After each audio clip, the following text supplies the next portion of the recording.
Today on Spirit Work and Potions, I'm making a Passionfruit Pomegranate Margarita.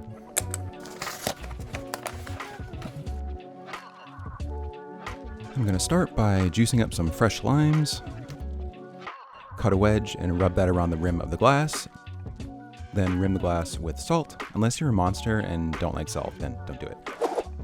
1 ounce of fresh lime juice, 4.5 ounces of Reposado Tequila. Woo! It's going to be strong.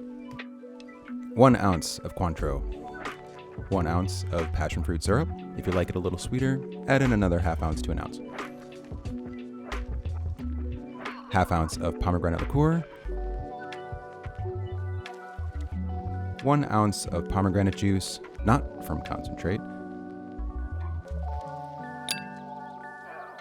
Add some ice to the shaker and shake vigorously for 15 seconds.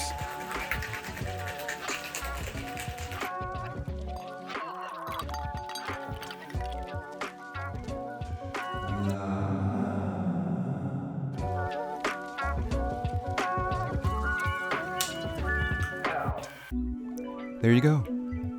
Get drunk. Please like and subscribe and let me know what cocktail you'd like to see next.